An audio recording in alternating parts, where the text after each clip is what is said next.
स्वरा भास्कर और फहद अहमद की court marriage पर शुरू हुआ बवाल। ऑल इंडिया मुस्लिम जमात के अध्यक्ष ने धर्म परिवर्तन को कहा, वहीं हिंदू महासभा ने कहा ये लोग टुकड़े कर देंगे। आपको बता दें, मशहूर एक्ट्रेस स्वरा भास्कर और सपा नेता फहद अहमद की कोर्ट मैरिज सोशल मीडिया पर वायरल होने के बाद अब ऑल इंडिया मुस्लिम जमात के अध्यक्ष ने उन्हें टारगेट कर डाला है। वहीं दरगाह आला हजरत से जुड़े संगठन ऑल इंडिया मुस्लिम जमात के अध्यक्ष मौलाना शहाबुद्दीन रिजवी ने स्वरा भास्कर की शादी को नाजायज करार दिया है। उन्होंने कहा, पहले स्वरा भास्कर इस्लाम कबूल करे तभी निकाह जायज होगा। वहीं इस शादी पर हिंदू महासभा के राष्ट्रीय प्रवक्ता अशोक पांडे ने अन्य हिंदू लड़कियों की तरह टुकड़े हो जाने का संदेशा जताने के बयान दिया है। वहीं एएमयू के पूर्व छात्र संघ अध्यक्ष फैजुल हसन ने मौलाना के बयान को दरकिनार करते हुए शादी को सही करार दिया। आपको बता दें फैजुल हसन पहले ही स्वरा भास्कर और फहाद को मार्च में एएमयू में शादी पार्टी की पेशकश कर चुके हैं। इधर मुस्लिम समाज से जुड़े धर्मगुरु एडवोकेट इब्राहिम हुसैन ने कहा कि हिंदुस्तान में हर कोई आजाद है, यहाँ का मुस्लिम शरीयत को नहीं मानता है। उन्होंने दरगाह आला हजरत से जुड़े संगठन ऑल इंडिया मुस्लिम जमात के अध्यक्ष मौलाना शहाबुद्दीन रिजवी के बयान की निंदा की। जैसा अभी पता चल रहा है कि स्वरा भास्कर और फहद के शादी को लेकर के एक मौलाना है, कोई जुड़े हुए शहाबुद्दीन साहब हैं, उन्होंने एक बयान दिया है और उन्होंने बल्कि फतवा दिया है एक तरीके से। तो देखिए, इस्लाम के अंदर बहुत सारी चीज़ें कैटेगरिकल होती है। फतवा सिर्फ मुफ्ती दे सकता है, तो ऐरा गैरा आदमी हर कोई फतवा नहीं दे सकता है। उसके लिए बहुत तरीके होते हैं और बहुत सारी चीज़ें होती हैं। कुरान और हदीस के नज़रियाती दौर से देख करके तब किया जाता है। मौलाना साहब को चाहिए कि वो इस्लाह करें लोगों की, और बल्कि मैं फहद का नंबर भी उनको प्रोवाइड करा सकता हूं, तो फहद से वो इस्लाह कर सकते हैं, स्वरा भास्कर से वो बात करके कह सकते हैं दोनों के लिए। ये इस्लाम का तरीका है असल। तो ये जिस तरह का बयान दे करके अगर वो मीडिया में बना रहना चाहते हैं वो अलग बात है, जैसे मीडिया में और बाकी मौलाना लोग पैसा लेकर के काम कर रहे हैं। तो अगर ऐसा कर रहे हैं तो मेरे ख्याल से ये चीज़ें बंद होनी चाहिए। वो आलिम दीन है, नायब रसूल भी हैं, तो उसका अहमियत होनी चाहिए और उससे एक गलत मैसेज जाता है समाज में। स्वरा भास्कर और फहद की शादी के लिए मेरी तरफ से बहुत बहुत मुबारकबाद है।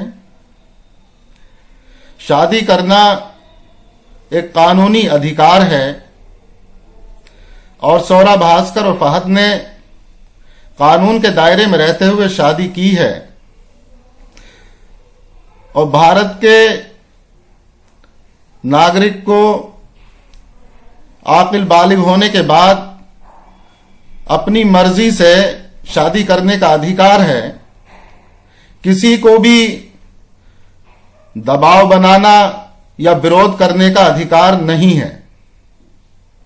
जो लोग स्वरा भास्कर और फहद की शादी को लेकर ऐतराज कर रहे हैं, ऐसे लोगों के लिए मैं कहना चाहता हूं कि कहीं विवाद खड़ा करना होता है या झूठी प्रतिष्ठा हासिल करनी होती है तो वहां इस्लाम और शरीयत के नाम पर शरीयत की आड़ लेकर विवाद खड़ा कर दिया जाता है। हालांकि भारत में ना तो मुसलमान शरीयत पर चलने को तैयार हैं और ना ही चल रहे हैं। तो ऐसे में सिर्फ जाती फायदा लेने के लिए इस्लाम का और शरीयत का इस्तेमाल करना कहां तक जायज है। तो मैं ये कहना चाहता हूं कि इस तरह की बातों से, इस तरह के जुमलों से समाज में नफरत फैलती है और उसका नुकसान होता है। तो इस तरह की इस्लाम की आड़ में और शरीयत की आड़ में इस तरह की बातें ना की जाएं तो बेहतर है। मौलाना शहाबुद्दीन रिजवी ने जिस तरीके से स्वरा भास्कर के निकाह को नाजायज बताया है, ये बिल्कुल सही बात है। हिंदू धर्म की बेटियों के साथ इस तरह के जिहादी नाजायज तरीके से निकाह करते हैं, बाद में उनका धर्म परिवर्तन करवाते हैं और जब वो धर्म परिवर्तन के लिए मना करती हैं तो कभी 36 टुकड़े करते हैं, कभी फ्रिज में दफना देते हैं।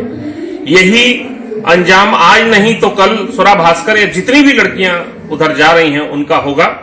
बिल्कुल सही बात है। नाजायज काम करने के आदी हैं ये लोग। हम हमेशा से कहते हैं इन नाजायज लोगों की नाजायज बातों को मानना बंद करें। हमारी बेटियां गुमराह ना हो, ये जिहादी हैं, जिहाद इनका मकसद है। आज नहीं तो कल तुम्हारे 36 टुकड़े कर देंगे। इसलिए अपने धर्म से जुड़े हुए लोगों पर विश्वास रखो। सनातन धर्म से बड़ा कोई धर्म नहीं है दुनिया में। मेरी बच्चियों, सनातन धर्म में ही अपनी शादियां करो, तभी तुम्हारा जीवन सुरक्षित है, तुम्हारा धर्म सुरक्षित है।